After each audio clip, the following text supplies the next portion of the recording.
Hi everyone, it's Good Friday. And Good Friday was indeed good, possibly one of the best days of all eternity, especially for us.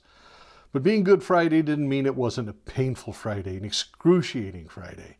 And I'd like to talk about that for a little bit because there's some things about the crucifixion of Jesus, Good Friday, that we modern people don't often think about, that the people that were at the time of the Bible and the Bible's writing did think about, and it terrified them. And it cut them deeply to the heart, and it elevated their spirits to the heavens when they truly understood what was being done for them. This particular study, I have to say, is PG-13. It's going to deal with some fairly painful subject matter, not the type of thing that you're used to hearing about, perhaps, where somebody would describe how Jesus was crucified and how he died on the cross, and it makes you cry. That makes me cry too. It's heart-wrenching to hear the medical description, as it were, of how Jesus died on the cross. But even though we're going to deal with something like that, we're not going to deal with that in particular. You see, I want you to understand crucifixion as best as we can through the mind and the eyes, the ears, all the senses of someone who actually lived during the time of crucifixions, during Roman rule when it was at its most cruel. And the people that saw crucifixions knew crucified family members and friends and people that were around them actually saw crucifixions. Jesus saw crucifixions when he was a young boy. There was a terrible revolt up in the Galilee. And when the revolt was put down, several thousand people were crucified on the roads leading in and out of, not to say the least, Nazareth. And so Jesus saw people that were crucified even then, a foreshadowing of what he would cry out to his Father, if there's any other way, let this cup pass from me. And yet there was no other way. Jesus is the only way. And what Jesus did for us is the only way to the Father. That's it. And that makes this time extremely important. But I want you to understand crucifixion the way that they saw it, because it's different than the way that we see it. Here in my house, we have a lot of crosses. We collect a few of them, and they're all stylized. Every single one of them is stylized, from something that looks a little raw to things that look almost Celtic to things that look perhaps made out of ceramics or whatever, but it reminds us of what Jesus did for us. And it reminds us of the love of God. But the way that we look at crosses today comes from an idea that was portrayed in medieval art, as well as Hollywood and novelizations. None of those people ever saw a real crucifixion. None of them did. Now, one day, a number of years ago, a lovely woman, just an amazing person, who used to come to our church on occasion, went to another church, but she really liked our teaching. She would come when she could. And she came into the church and she approached me one day after service and she said, "Why don't you have a cross in your church?" Well, we had crosses in the church, but it was interesting. She called me to task on a point that a number of years ago hadn't really occurred to me. Strange that it didn't, too. That we had a Maranatha dove, typical of Calvary chapels, of which we are a part, and a few other Christian symbols, items there that were up on the communion table. But we didn't have a cross, at least not in that part of the sanctuary. And she was a person from a very, very old denomination, and she wanted a cross. And I thought about it. Man, we really needed to do that. How in the world did we miss that?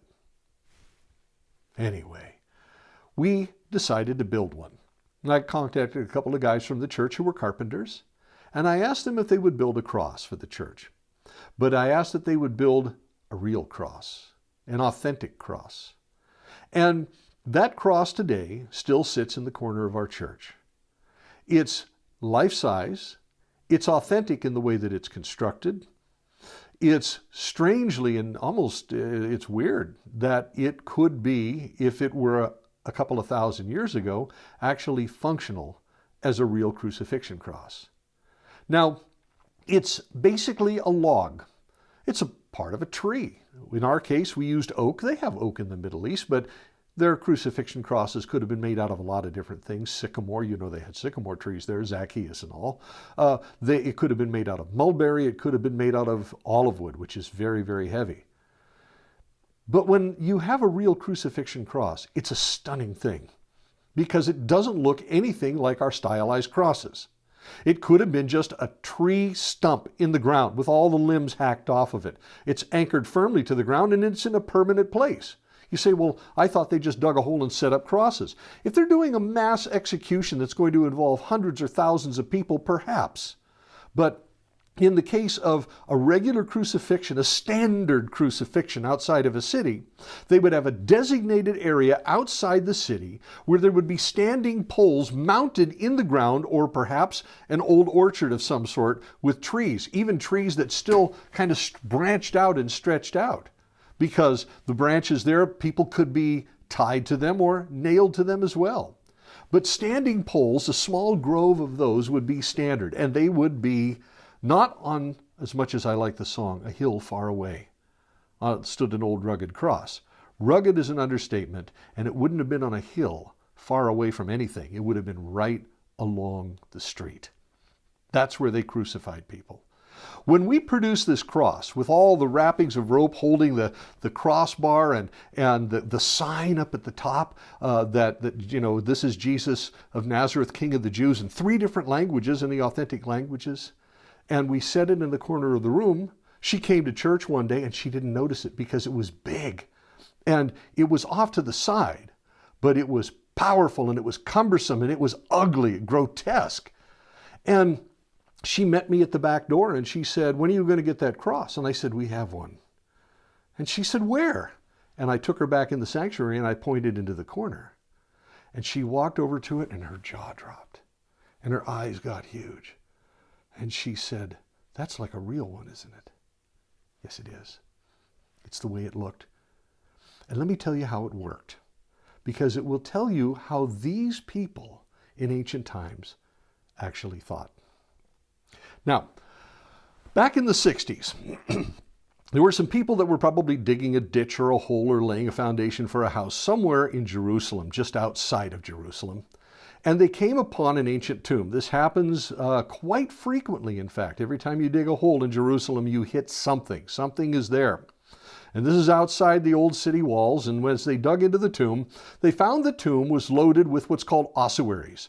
I wish I had one that I could show you, but an ossuary is a box, basically about as long, just slightly longer than your femur, and can fit a pelvis and a skull and the other bones of a body. In other words, it's a bone box. It's used for burials, and it was a Roman style of burial.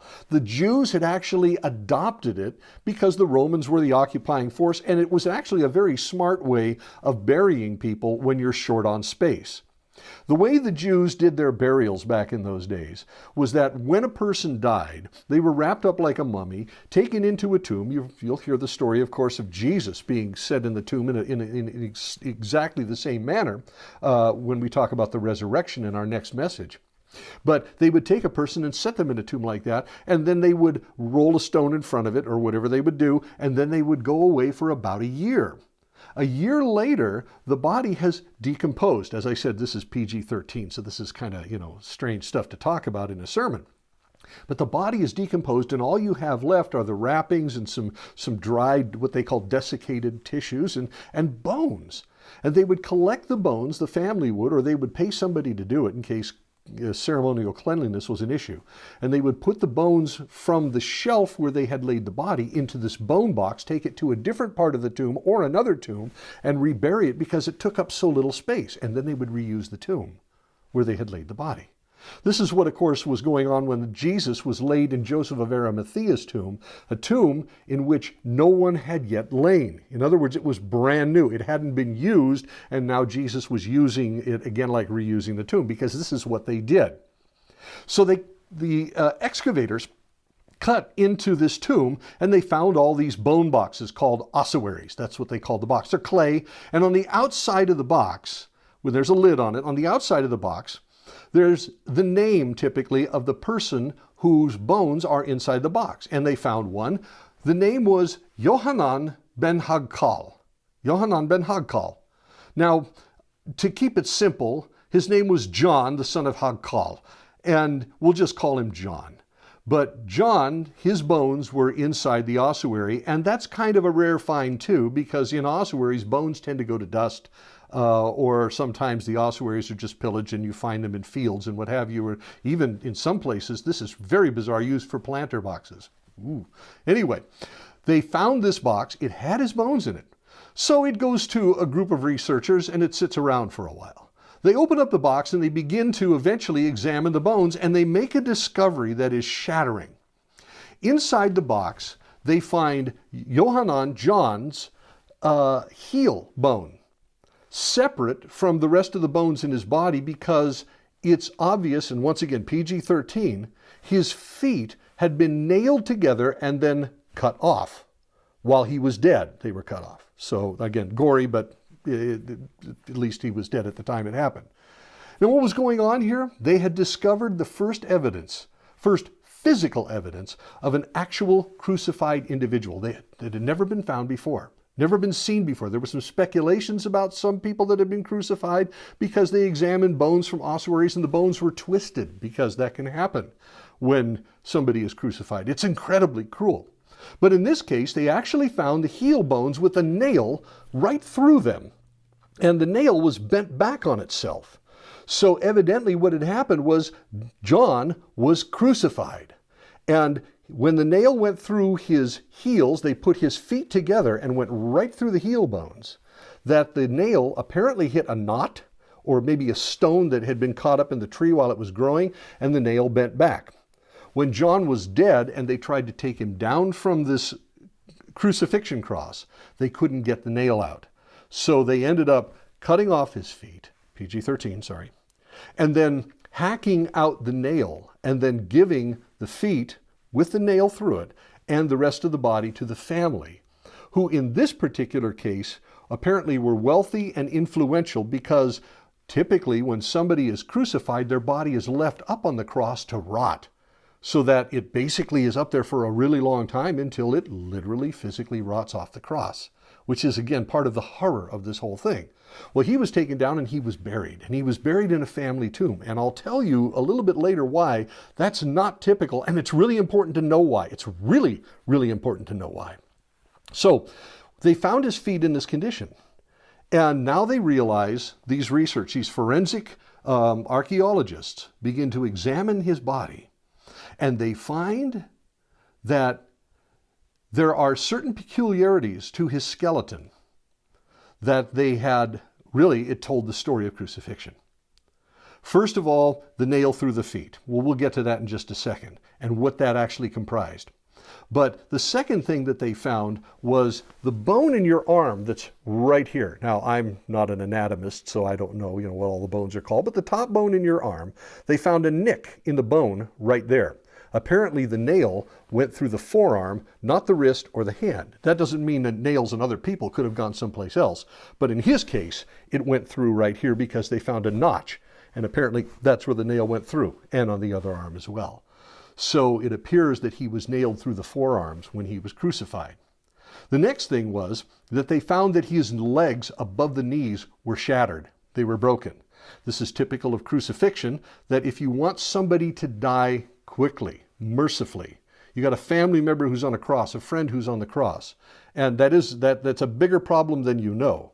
But what people could do, if they had the money to do it, is they would pay the Roman soldiers, hey, at the end of the day, break his legs. Because when a person was hanging on the cross, they would suffocate.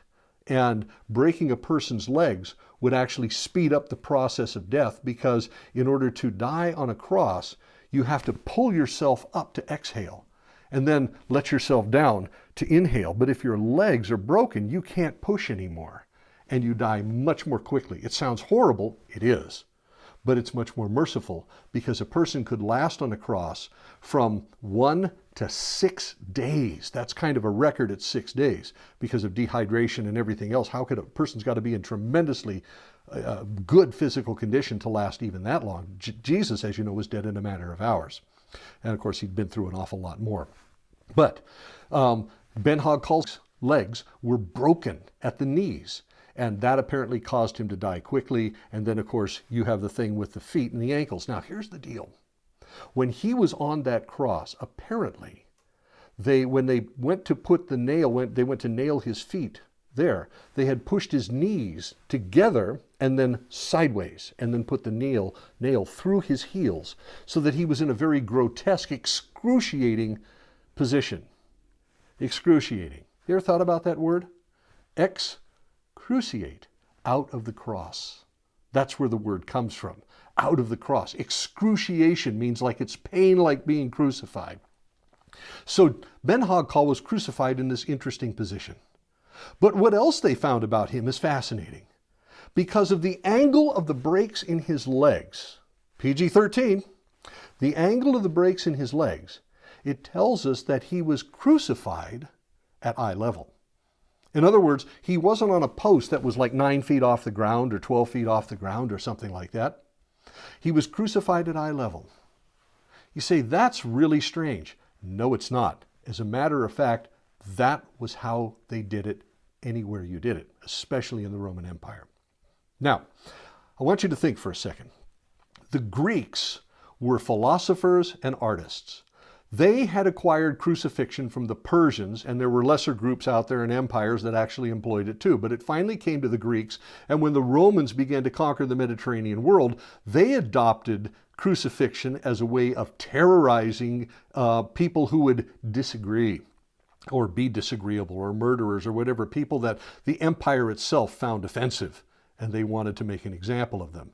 But the Romans, unlike the Greeks, were not the philosopher artists that the Greeks were. They were just imitators, and they were brutal.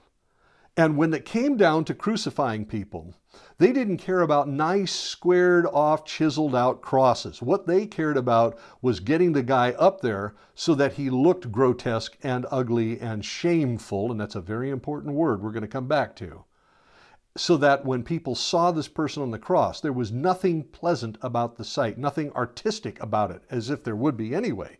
But the crosses instead were more like tree stumps, or just big, ugly posts of wood that were mounted permanently in the ground.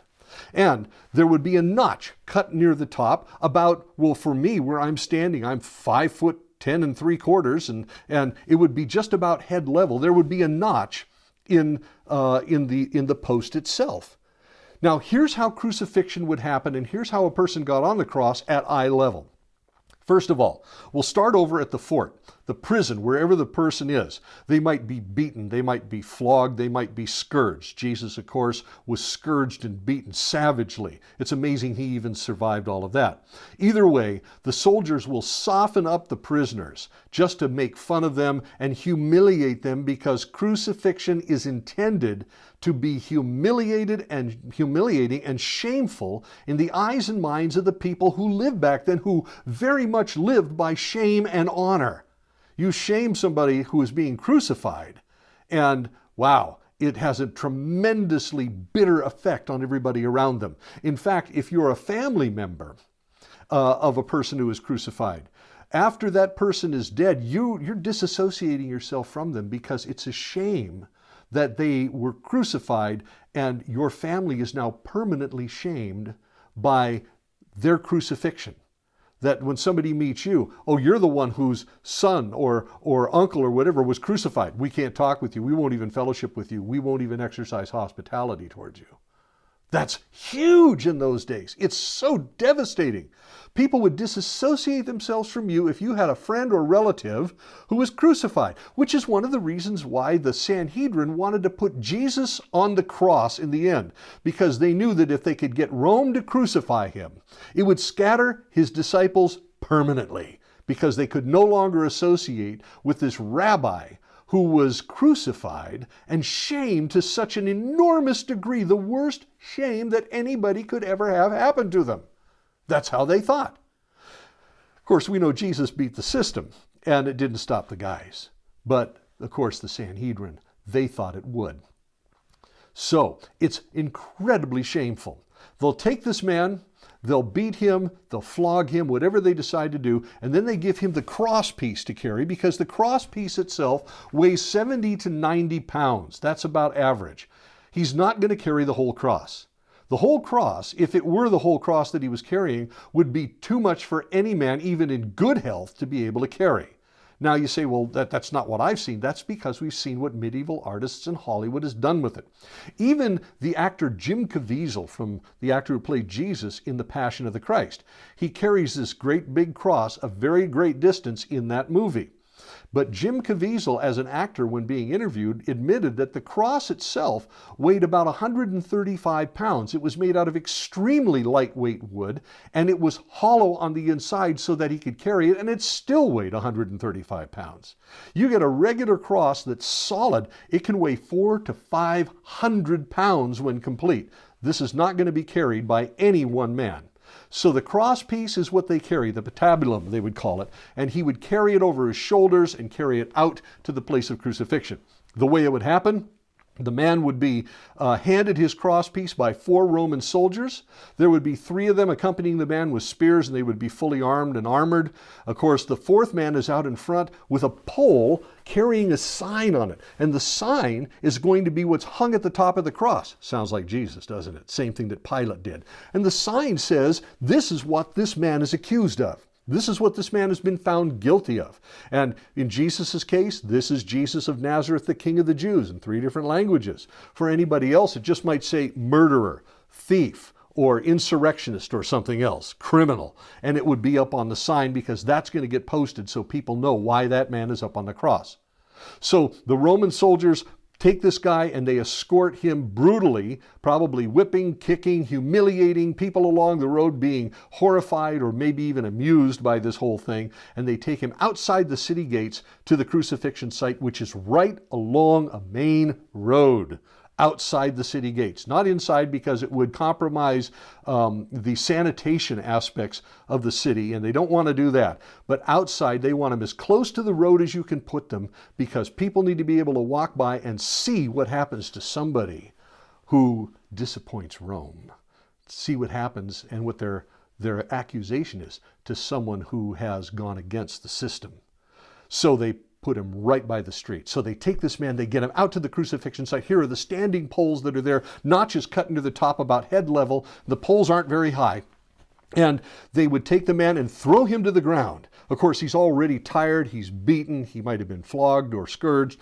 A Roman soldier would put his foot on the man's neck and pin him to the ground face down. And then the other 3 soldiers would assemble the cross. 2 of them would pick up the cross piece, push it into the notch. The 3rd soldier would just, no ladders, no platforms, nothing. The 3rd soldier would get behind the cross with rope and he would lash it on, and then the cross piece is now solidly in place. On the cross itself, on the upright, down towards your bottom, there's a little log or some sort of a piece of wood that's also lashed onto this thing that stays permanently there. It's a seat.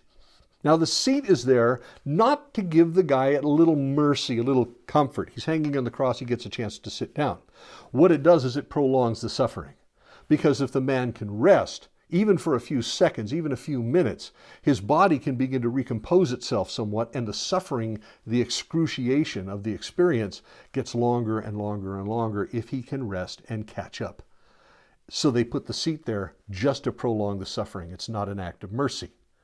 So the man is face down, the guys have assembled the cross, the seat is there, they've taken the placard, and the 3 other guys, they have attached it to the top. However, they would have done that, either nailed another pole on top of it and hung it from there, or perhaps the post was large enough there's a permanent nail sticking out of it, or a peg or a branch or a knot or something, and they hang it on there. And it would be a wooden placard with a rope going over the top, and then it would hang right there, and it would say, this is what this man is guilty of.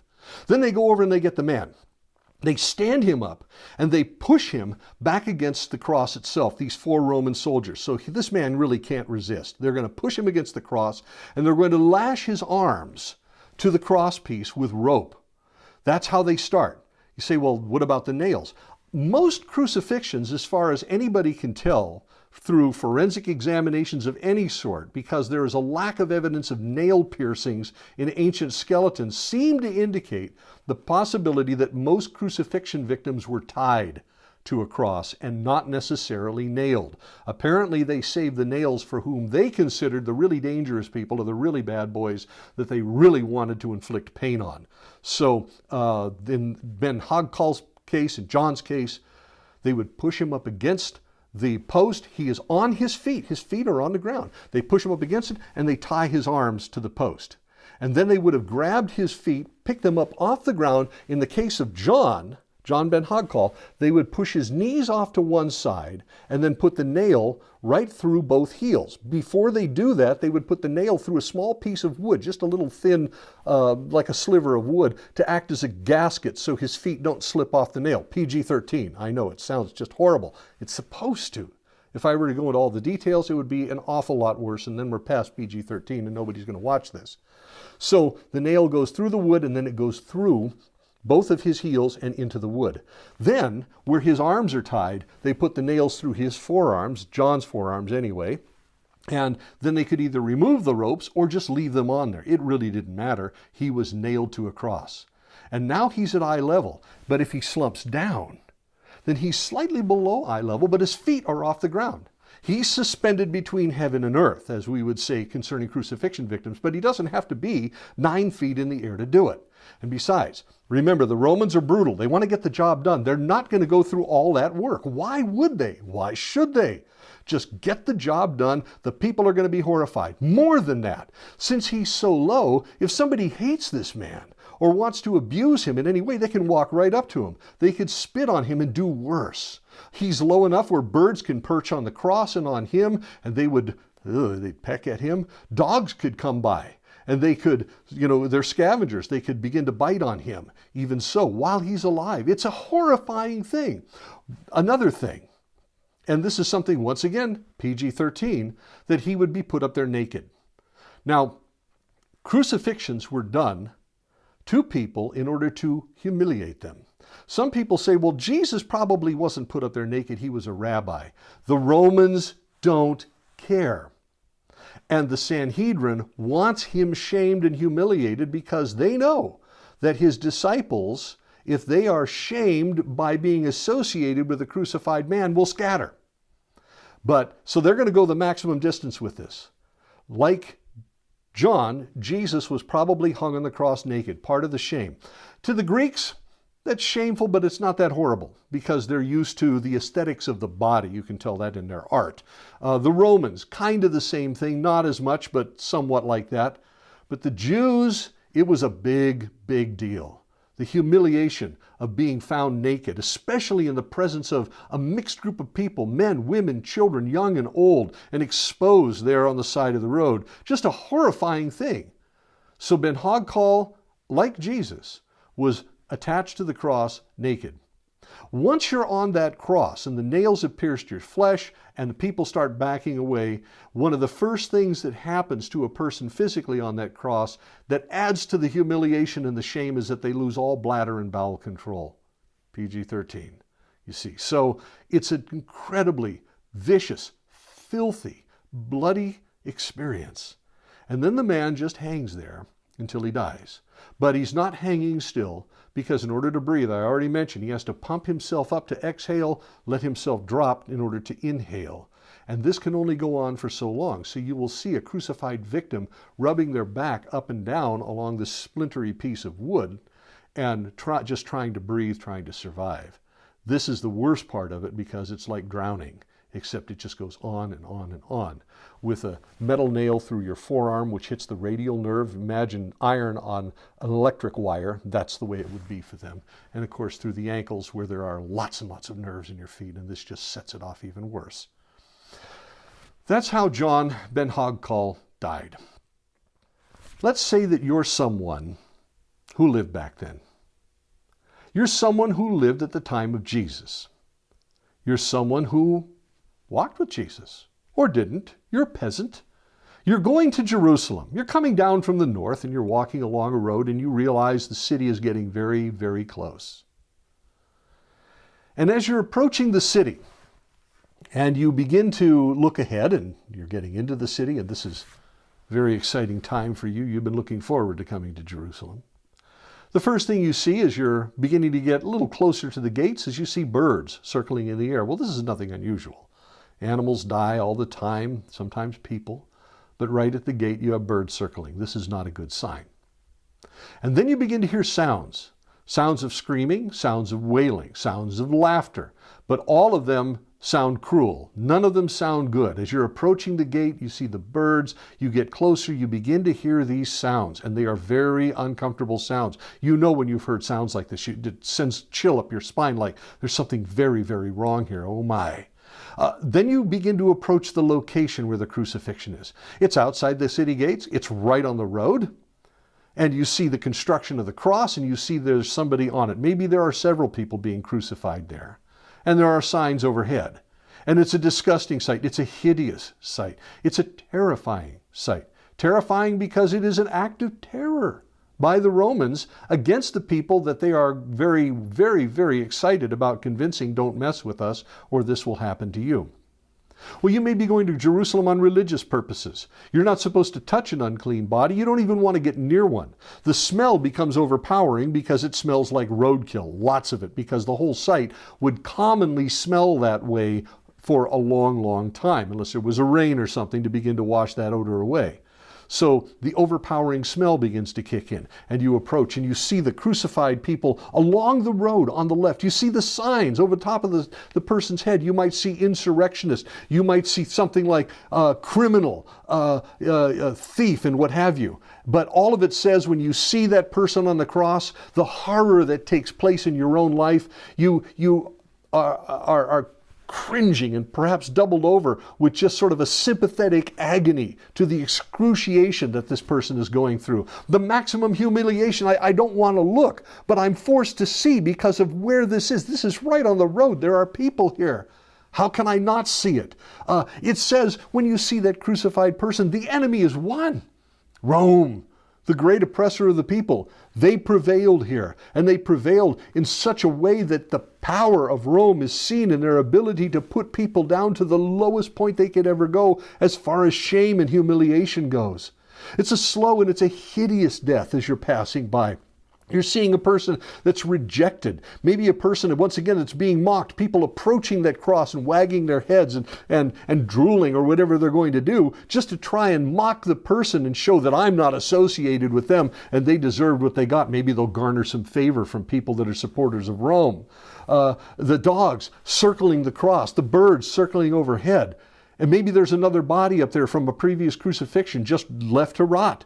The corpses that might be up there. And of course, the smell being overpowering. You're going to cross on the other side of the road. You're going to stay as far away from this as you can. And as you pass on the other side of the road, there might be family members wailing and weeping. The people on the cross may be unconscious or maybe screaming. Who knows? And then as you pass by, you're so glad to get by. The body, when it's done, when it dies, of course, they might take it outside the city and burn it on a garbage pile. It's just a hideous example. It's a deterrent that was reserved for the worst enemies of Rome, but most of all, in those days, it was there for shame. And the Romans are there too. They're guarding the whole thing. You're not going to mess with the bodies. You're not going to do anything that they don't permit or sanction to the living victim who is dying on the cross. And they show you, just by their very presence, who's boss and what they're capable of. The flies are overpowering there. Of course, there's lots and lots of flies in the Middle East anyway, but around such a situation, the person on the cross is getting affected by it the worst of all, but you would be too because they would be swarming by you. Now, you're one of Jesus' disciples. You know crucifixion. Maybe you're one of Jesus' disciples, one of his 12, and you're in Jerusalem. You're in Israel. Maybe you're one of Jesus' disciples who is a converted Gentile. That happened 10 years after the day of Pentecost in the book of Acts. Maybe you're in Corinth. Maybe you're in Athens. Maybe you're in Ephesus. Maybe you're in North Africa or Egypt. Maybe you're in Syria. Maybe you're all the way over in Babylon. And you hear the Messiah's come. The Messiah finally came. Is he ruling and reigning? Is he up there in Jerusalem? Is he in the temple? No. They crucified him. It's a little different now, isn't it? It's not just that they crucified him. It's the fact of what crucifixion means. shame, humiliation. Flee from such a person.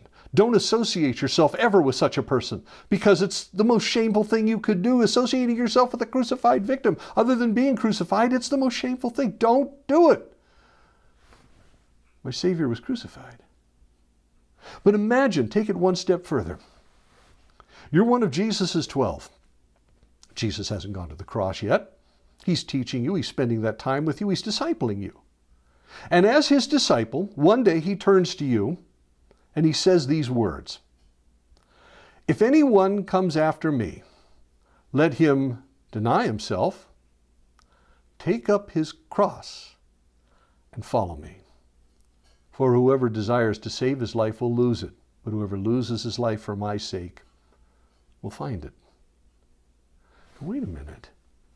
How do you think the disciples responded to that? What do you think went through their heads? What? Well, deny self. Okay, all right, so we're living an austere life. I can get that part. But what's this stuff about going to the cross?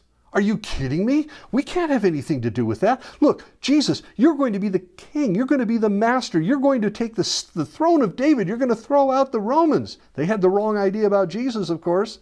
But this is what they were depending on. And Jesus says, you want to follow me, you deny yourself, you take up your cross. These are not idle words. These aren't philosophical words. These aren't poetic words. These are words that when the disciples heard it, it was like getting hit in the head with a rock. What do you mean? That's insane. What, take up your cross? You're not here to do that, Jesus. He was. They didn't get it. We're not here to do that, Jesus. They might. And they didn't get that either. We're here to win. We're here to take over. What does a cross have to do with anything? Why would you talk to us about going there? Complete humiliation, shame. We're here to do God honor. We're here to do his family honor. We're here to do you honor. Shame? No. What's wrong with this? Or what about being one of Jesus' disciples and you hear him say this? And he who does not take up his cross and follow after me is not worthy of me.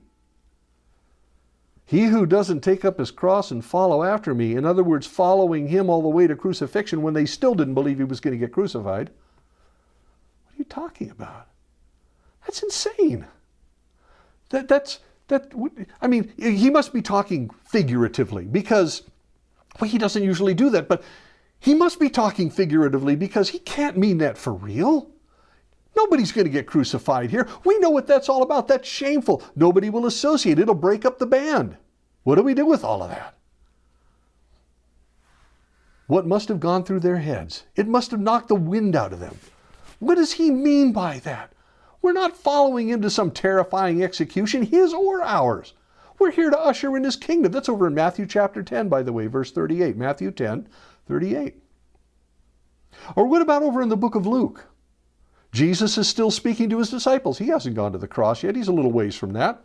Luke 14, verse 25 through 35. Open your Bibles. Luke 14, 25 through 35. One more time. Luke 14, 25 through 35. Here's what Dr. Luke tells us that happened with Jesus. Verse 25. Now great multitudes went with him, and he turned and said to the multitudes, if anyone comes after me and does not hate his father and mother, wife and children, brothers and sisters, yes, and even his own life, also, he cannot be my disciple. Now that's a whole other sermon, and I'm going to reserve comment on that one because that's fascinating. Verse 27 is what I want you to notice right now. And whoever does not bear his cross, think of Ben-Hagkal, bear his cross and come after me, cannot be my disciple. This is like a head-on train wreck.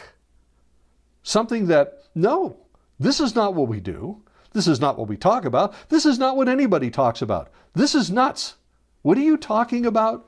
Jesus, Master, why are you bringing this up? Because this is what it's going to cost you, Jesus said. Here's what he goes on to say next over in verse 28. For which of you, intending to build a tower, does not sit down first and count the cost? Count the cost. Whether he has enough to finish it. lest, after he has laid the foundation and is not able to finish, all who see it begin to mock him. That's a shame. That's humiliating. Saying, this man began to build a tower and was not able to finish. Or, what king going to make war against another king does not sit down first and consider whether he is able with 10,000 to meet him who comes against him with 20,000? Or else, verse 32, while the other is still a great way off, he sends a delegation and asks conditions of peace. Verse 33, here it comes. So likewise, whoever of you does not forsake all he has cannot be my disciple. Going to the cross, everything was left behind, including clothes. There was nothing left but to be crucified. This is what he's talking about? He's got to be speaking figuratively. I mean, we don't get it because he's going to rule and reign. He's going to throw out the Romans. Crucifixion is going to disappear. Why is he saying this needs to be for us? But you think about it. If any man come after me, let him deny himself, take up his cross, take up his cross, take up his cross. Let your imagination run with that now. It's what they saw. It's what they understood. And follow me. Changes everything, doesn't it? Changes all your priorities if you really want to take the time to think about it. And this is a biblical meditation, as it were. That is one that we really don't like to make because especially we Westerners, and more than any other Westerners, especially we Americans, don't want to lose what we got, what we gained, what we worked for, what we have, what we've accumulated. And this isn't saying get rid of it.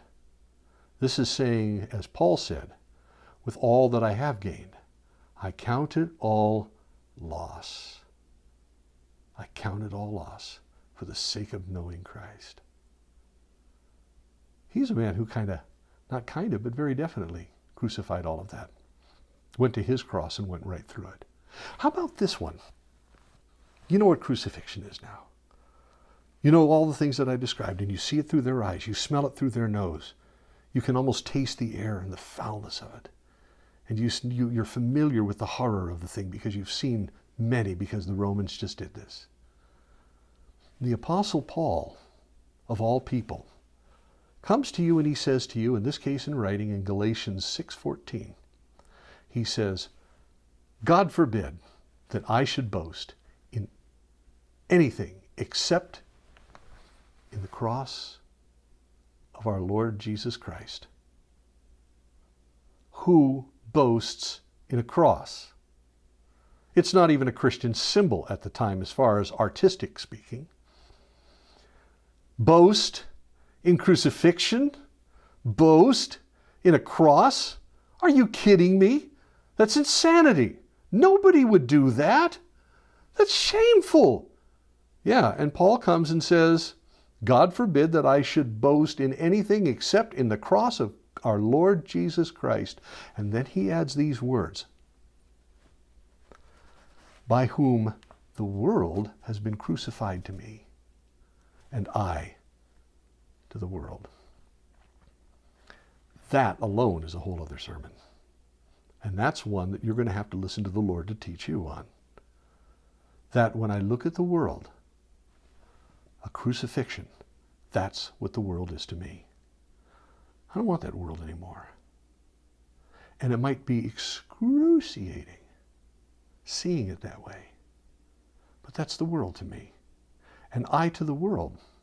The world thinks that you as a Christian, I as a Christian, if we are truly following with our whole hearts after Jesus Christ, you are crazy. In fact, some of you have families where you would say, I am an element of shame to my family because I believe in Jesus and they won't. And they don't even like me being around because I reflect Jesus. I talk about him. Or because I go to church. That I am crucified to the world. The world looks at me and says, you're shameful. We don't even want to associate with you. I am crucified to the world is crucified to me. Oh, let's move on. Early Christians saw real crosses. It reminded them of how the world was to be to them, how they would be judged by the world. But look over in Colossians. This one's really interesting. Colossians chapter 2, verse 13. Colossians 2, verse 13 through 15. Paul speaking again. He said, "And you, Colossians, being dead in your trespasses and in the uncircumcision of your flesh, he has made alive together with him, having forgiven you all your trespasses." All our sins, they kill us. Makes us dead to God. But God comes along and says, you don't have the cure, I got the cure. I'm going to give you the cure. Believe in him and you're saved. Follow me through him. You are saved. And here's what he said in verse 14.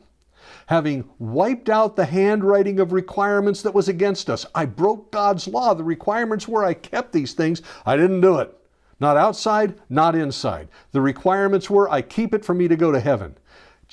Paul says here, Jesus on the cross, crucifixion, having wiped out the handwriting of requirements that was against us, which was contrary to us, and he has taken it out of the way, having nailed it to the cross.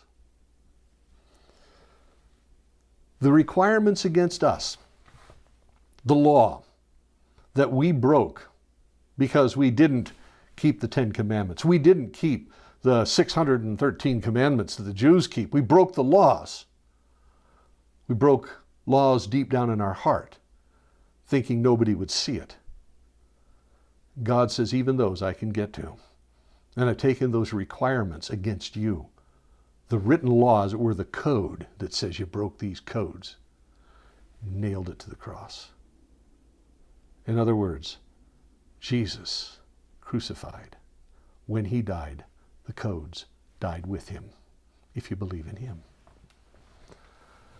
The penalty for my sin against Almighty God was nailed to that. Paid for. That's the payment for our sins. That's the justice. That's the fit punishment for the crime.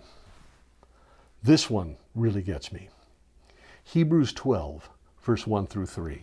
Hebrews 12, verse 1 through 3. The author of Hebrews said this, and this will draw a whole new picture for you now. Therefore, we also, since we are surrounded by so great a cloud of witnesses, these are not ancestors watching us from heaven. That's not what the Bible teaches. What's talking about here are people who have actually been martyred before us, suffered for Christ before us. They were witnesses to the grace of God and the goodness of God, even when things were going horrible. And most of all, Jesus, who went to the cross and was crucified. Let us lay aside every weight and the sin which so easily ensnares us. Stop sinning. Anything that ensnares, stop doing it. Don't do it. You don't have to. And let us run with endurance the race that is set before us, looking unto Jesus. How? Standing there glorified in a white robe? True, but not in this case. The author and finisher of our faith, who for the joy that was set before him, what would that be? For the joy set before him, you and me. He could see and he could say, I'm going to save those who wants to be saved, who will come and receive my salvation in faith, because it's all grace to you. For the joy that was set before him, you and me, endured the cross. And then it says these words, and you know what they were. Despising the shame, and sat down at the right hand of the throne of God. Despising the shame. Because he knew that it would be the most shameful experience that would ever happen. Consider him who endured such hostility from sinners against himself, lest you become weary and discouraged in your souls, for you have not resisted against sin to the point of bloodshed. Consider him who endured such shame from sinful men. Shame is something that is being put down in the PC movement everywhere in the world. Oh, we shouldn't shame each other. What's the one exception? Shame those who hold to the principles of the Word of God. We should be ashamed. Really? We, like Jesus, endured greater shame than anybody ever endured. And yet we associate ourselves with a shamed person. No wonder we are shamed by the world. Just a few more. 1 Corinthians chapter 2, verse 1. 1 Corinthians chapter 2, verse 1. Paul said, "And I, brothers, when I came to you, did not come with excellence of speech or of wisdom, declaring to you the testimony of God." In other words, I didn't come trying to be a great orator or a philosopher. And then he says these words that must have absolutely flipped the Corinthians right on their ear. "For I determined not to know anything among you except Jesus Christ." He could have stopped right there and they would have gone, "Yeah, wow." "And him crucified." I will be associated with this crucified King who rose from the dead. The resurrection is something we're not talking about today. We'll be talking about that for Sunday.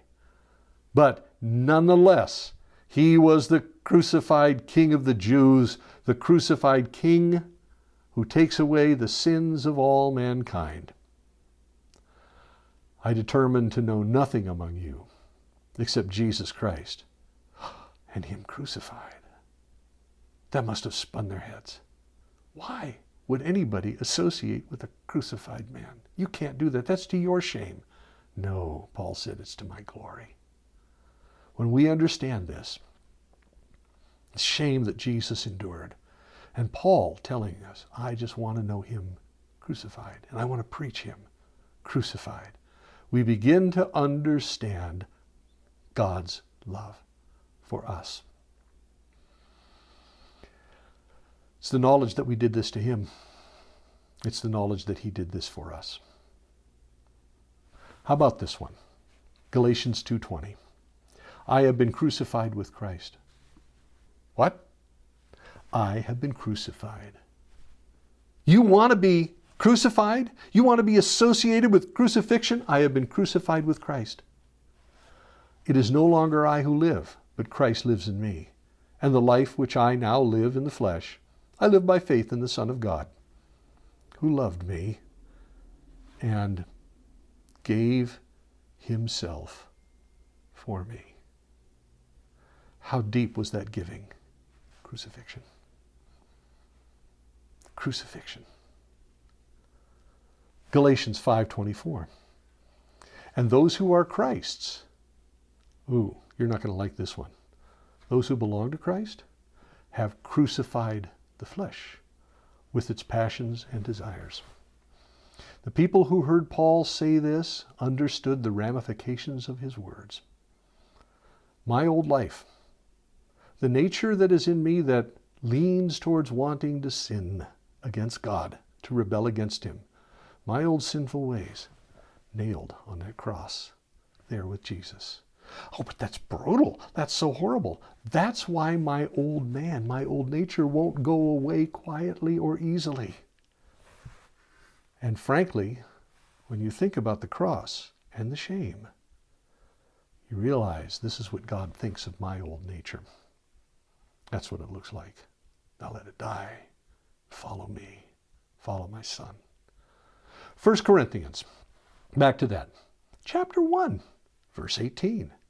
1 Corinthians 1:18. For the message of the cross is foolishness to those who are perishing, but to us who are being saved, it is the power of God. And there's the great conundrum there in the message of the gospel that especially that world could never quite grasp. They had to receive it. Because crucifixion, being something that was the ultimate in powerlessness, the ultimate in being overpowered, the ultimate of being overpowered not only by Romans and by the empire, but by death itself, and in the most shameful, humiliating, grotesque, hideous ways. The message of the cross certainly is foolishness. When you think about it, and you try and preach that to an unbelieving world in those days, it's stupid, it's silly, what are you talking about? You're mad. But to those who are being saved, it's the power of God. It's the power of God that hideous, grotesque, shameful crucifixion is the power of God. For it is written, I will destroy the wisdom of the wise and bring to nothing the understanding of the prudent. Paul adds this. Where is the wise? Where is the scribe? Where is the disputer of this age? Has not God made foolish the wisdom of the world? For since in the wisdom of God, the world through wisdom did not know God, it pleased God through the foolishness of the message, crucifixion, preached to save those who believe, crucifixion. For Jews request a sign, Greeks seek after wisdom, but we preach Christ crucified, to the Jews a stumbling block, and to the Greeks foolishness. That's the insanity. A crucified man can bring me to God? That's just stupid. That's the way it works.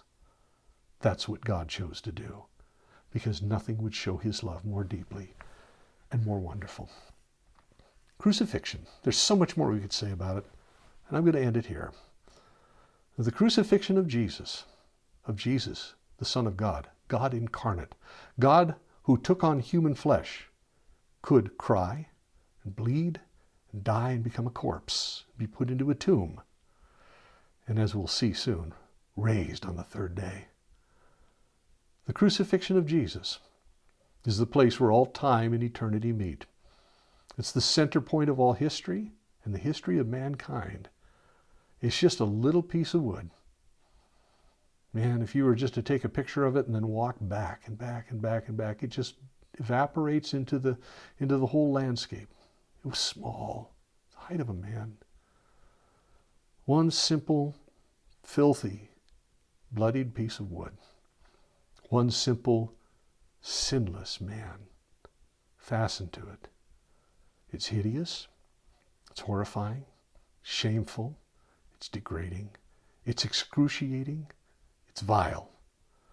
And it's telling, isn't it? Eye-opening. It's crucifixion. It's a place for us. It was a place for him. It's a place for me. Because on the other side of that cross, the joy set before him, his life, eternal life, with him who is risen, and with his Father who lives forever.